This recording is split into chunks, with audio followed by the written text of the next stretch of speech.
Hello everybody, Everyman prepping with you here today. As you can see behind me, we had a major incident yesterday. Not only was the counteroffensive by Ukraine started, but a major dam on the Dnieper River in the Kherson region was blown up. Debate about who did it, Russia or Ukraine, but it's a major destruction of a major infrastructure, hydroelectric dam. It's got major implications. We're going to go all through all that. Who might have done it? Does it benefit Russia? Does it benefit Ukraine? But we're inching closer and closer to that SHTF, giant glowing mushroom cloud in the sky. This is one of those red lines, another one that was crossed. And let's see if Russia does anything. They've done nothing before. They might not do anything again. That the Crimean bridge attacked didn't really do much. Drones in Moscow didn't do much. Is there some master plan for Putin that he has so much patience that he's just not going to break from his plan? Or are they just, they just don't have the guts or the will to, step it up? I don't know. It's very strange. There's an invasion in Russia going on right now. We're going to get to that. The Belgrade region, there's an invasion of Russia. Still not much reaction from Putin. I don't understand it. Maybe something big's coming. Who knows? But this here is a major issue. You can tell from, like I said, the destruction from the video behind me. Let's get into more of what's going on here. And we're going to go through the map and show you what's going on. So right here is the river. And they blew this section up here. We can check out some photos of that really quick. So here's the big giant red arrow. You can see the water flowing through. This is the left bank. This is the right bank. It's mostly going to flood on the left bank. We'll take a look at that more in a minute. This is coming from the east looking west. So this is the left bank. All these communities here are in danger of getting flooded. You can see, and as water is a powerful force. So as water comes through here, it might tear out more of the section of this. This is the road going across here. We're going to talk about why that's important. But more of this might disappear, causing a faster flow, maybe higher waters, maybe more flooding. Let's look at this video really quick. Also, you can see here, let's turn the volume off on it. Pretty major destruction, fast-moving water. As you can see, look how high the water is. This is the most opportune time for the bridge to go down. Just like spring here in the United States and the rest of Europe, snow's melting, the rains are in, the water levels are high. It's the most amount of water in the dam at this point, at this time of year. So a lot of water, it's timed very well timed to have the most amount of water flowing downstream. Is that a coincidence? I highly doubt it. But let's further look at what we have going on here, and then we'll get into reasons why this could happen. So upstream from this on the Dnieper River, which is what's dammed, upstream here we have, go up here a little bit, you're going to see something very important. We have the nuclear power plant, the largest nuclear power plant in Europe, 6 giant reactors. The water is used to cool these ponds. We're going to come back to that in a minute. So that's what's up north. That's going to be important. And down to the southwest here, we have, there we go, we need to zoom in, Kherson.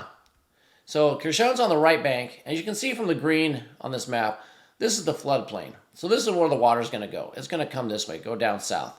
So everything in here is going to be in jeopardy of being flooded, and let's talk about what that's going to affect. So the first thing that comes to mind with people is this river supplies a lot of water into Crimea. Let's look at this map. This is the dam up here. The blue line with the arrow shows a canal, the Crimean Canal. As you can see, it comes down and it feeds all of Crimea, both agriculturally and domestically for drinking water. So one theory is out there that I don't put much stock in this, but one theory is they're trying to starve Crimea of water, cause a drought, cause food production go down, farming issues. Yeah, it's going to be something to deal with, but what people aren't going to tell you, which you need to understand, is in 2008, when Crimea seceded, went on Russia, Ukraine blocked it right here. They blocked this canal. So from 2008 until 2022, when Russia invaded and opened up the canal again, they didn't have this water in the canal. It was almost no water coming through here. So they coped with it and they fixed it. And what they do, they opened up all these freshwater lakes right here. They connected them to the canal system and still fed all of Crimea. Was it less water? Was the agricultural production down? Yes. So, but they know, so will it happen again? They'll do it again. They've done it before. So I don't think it's that big of a deal. Is it a problem? Yes. I think you have to spend money, materials, manpower to do all that. Yes, they will. It's a diversion. It'll be a little bit of hardship on the people. But, they did that for basically 8 years after 2014, and so they know what to do. So I don't think that's a big deal. I don't think it's going to hurt Crimea that much. It's something to think about, but this is the canal right here. As you can see, it's fed right after the dam breaks. Fed, so the water will probably drop enough where the canal will go dry. It will cause issues, but I don't think it's the biggest reason that Ukraine would have done that. It's one of the reasons Ukraine to do it, but I don't think it's the main one. Now, the next thing that supports Ukraine doing this, and by the way, please like, comment, and share this video. Get this important information out there. And if you enjoy watching this, please think about subscribing, ring that bell. And if you've been unsubscribed, it's been happening sometimes, check and make sure you stay subscribed. But going on down here, I told you it's going to flood the left side, the left bank. Well, that's the Russian-controlled side. That's where all the Russian defenses are. They've got the trenches built in there. They've got the armor, the tanks, the artillery. It's all staged here because they crossed the river, and that's where they've been holding out. So they're going to have to pull back. You're going to have to spend time and resources moving all your equipment, soldiers out. You're going to have to help evacuate civilians out of this area. So it's a huge manpower drain for Russia because this is getting flooded. That's a huge advantage for Ukraine. You start your counteroffensive. You worry about maybe some Russia's forces here flanking you or coming to help. Well, maybe you've just taken them out of the fight. What I mean by flank is, before you could cross through here, there's roads you can cross through here. If this is all flooded out, you're not crossing over the river and flanking into Ukraine. This used to be a road too. There was a road on that dam. You could have come across here. I know it's a choke point. People are saying that, but if you have air superiority, artillery superiority, all that, you could protect it long enough to get a big force through there, take a beachhead on this side, and then launch a flank into Ukraine. That possibility is gone as well.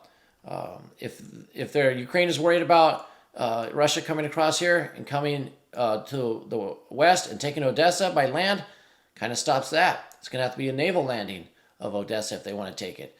So that's a huge benefit for Ukraine, a huge reason why they might do it. It ties up all the defenses. It ruins a lot of the defenses, a lot of infrastructure. They're going to have to rebuild, reorganize, and stops any flanking maneuver that for the counteroffensive. And let's talk about that counteroffensive.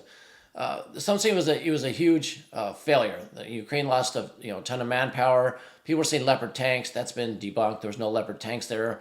There was some French anti-tank mechanized system that was taken out. I think that was a probing attack. And one reason for that is up here, let's scroll out a little bit. Up here in the Belgorod region, you have an invasion of Russia going on. I thought that would have started nukes dropping, but it hasn't. Like I said, Putin's incredibly patient. It's very strange.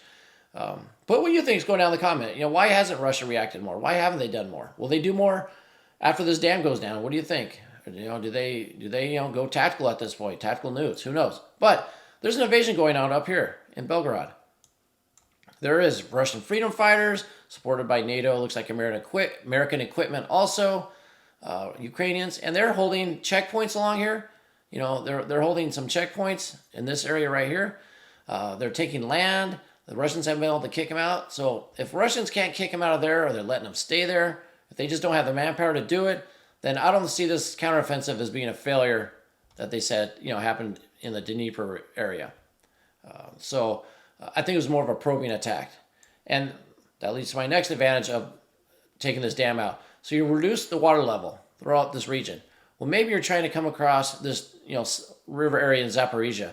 It's small river areas. If you reduce the water level, is it easier to come across some of these areas? Maybe that's where the counteroffensive is going to start, going to happen. And so the bridge taken out was part of that, because what you do is when you cross your army this way, we'll back out. So you come across through Zaporizhia and you come on down this way. You have the Russians over in this area preoccupied with flooding and evacuating, and you bring your Ukrainian army down this way. You go right into Crimea. You can block them off here so they can't support Crimea, and then you can go to Crimea. They've talked about Ukrainian generals. We want Crimea back. Could this be how they're going to attack and do it? I don't know, but a reduced water level in the river could help a river crossing. So that's the last part that I think helps Ukraine. So how's this benefit Russia? Some people would say Russia did this because it's going to benefit them. The only benefit I could see is this nuclear power plant we talked about already.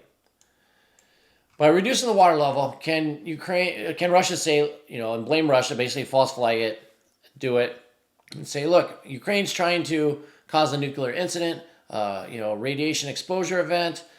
That's why we're here, because Ukraine is irresponsible, they're dangerous, and that's why we're here taking over this country, because we don't trust them and they're going to cause issues. And look what they just did. They just created a nuclear incident. It's going to cause major problems worldwide. I don't know. That's the only thing I can see. But this is a problem. If that water level drops enough, these cooling ponds where the spent rods are, if that water boils off, radiation escapes. If there's not enough water to cool these reactors, which I think they've mostly been shut off, but those rods are still hot. You got to keep them cool.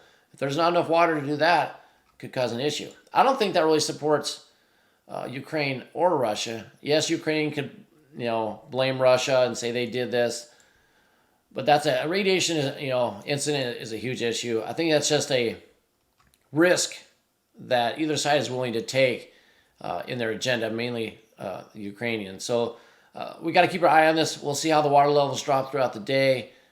See what else is going on with the, if any more of this bridge collapses and it picks up and more areas get flooded. But this could be the start of something major coming up, something huge coming up. I don't know, but it's big. I mean, it's hard to put into words how big this dam going down is. More advantages for the Ukrainians. I'm kind of leaning that way. Write in the comments below what you lean towards. Who do you think did this, and who do you think it benefits? Kind of laid out, my thoughts. In the next few days, we're going to see what happens to the nuclear power plant. If the water level stays high enough, they're going to be fine. If not, what's the next step in the counteroffensive? Did this help it out? And also, how does the positions change in Kherson? Does Russia evacuate most of their areas? Do they have to pull back? And lastly, I can point out, Crimean water situation, not a big deal. Be very looking forward today. If I dig up stuff on what the reaction is, what it looks like Putin's doing in response to this, I'll put it out either in community post or another video. But until next time, just keep your ear to the ground, head on a swivel, because things are getting pretty crazy out there.